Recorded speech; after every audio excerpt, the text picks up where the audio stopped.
Hello and welcome to Gospel Fortified. I'm Justin, and this pride agenda, especially the trans movement, is utterly destroying people. Many that we know, this is nothing new to us, but it is leaving people for dead in the wake of broken hopes and broken assumptions and broken bodies. And there is a huge civil war occurring within this movement that often is not identified. And I want to get to that in a second. But I worked under a lead pastor one time who was kind of examining my sermon manuscript before I preached it. I was brand new to preaching, brand new to the church, and he did this big circle on my manuscript with this big red marker. It felt like middle school again. And he said, "Justin, you are destroying people here. Jesus would have us destroy arguments and ideologies, but not people." 2 Corinthians 10. As Christians, we don't tear down people, but we do rip apart demonic ideology. And I think that's how we navigate this world as Christians.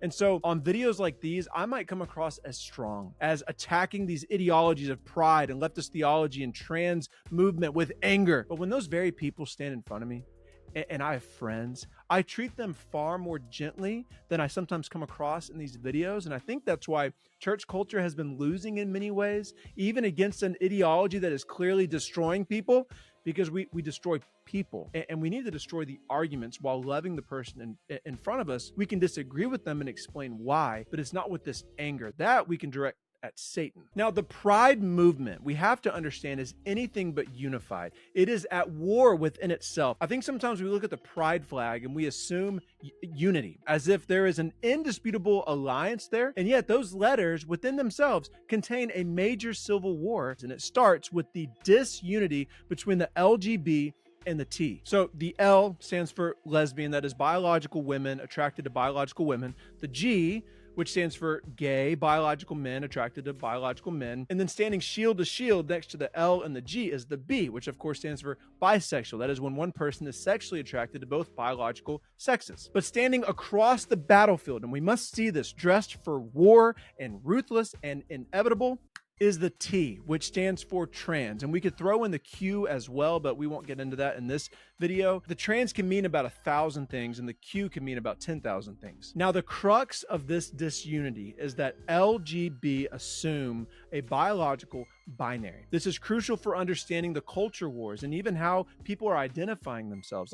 In order to definitionally be gay, you, by definition of being gay, believe that there is such thing as a biological man. And get this, you are only attracted to biological men. You got to have that Y chromosome. Women who express themselves as men or identify as male are not found attractive to gay men. Do you see the collision there? Because here comes the storm of T, which definitionally is not a believer in binaries, but gender fluidity, which is just a fancy way of saying, I feel like a man or a woman or both, therefore I am those things. And so the T is all about someone's inner psychology or ego and not biology. So here's an example. Let's say I'm a biological man, which I is. Let's say I'm married to a biological woman.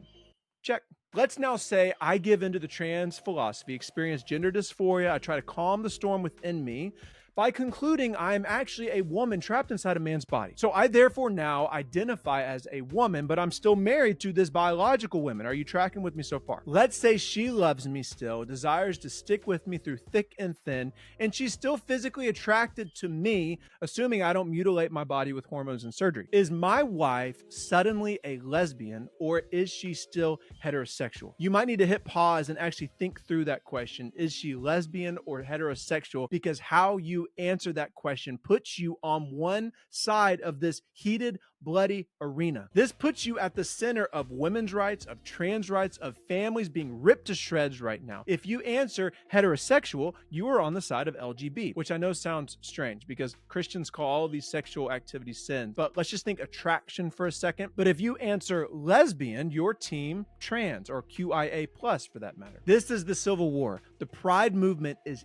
anything but unified. But as the church, as those redeemed and launched missionally as salt and light, we are not to stand by passively or to cross our arms and mock people. We welcome sexual sinners in because we are sexual sinners with full welcome and full patience and full grace, and from Jesus, full forgiveness when that sin is confessed and repented of. But hey, I really want to turn this into a conversation. So comment below, let's turn this into a conversation. What can Christians do practically to help the cause here in this cultural moment we live in? Let's have a conversation about this. Hey, hit subscribe, please hit like, if only just to give me a cyber high five. That would be awesome.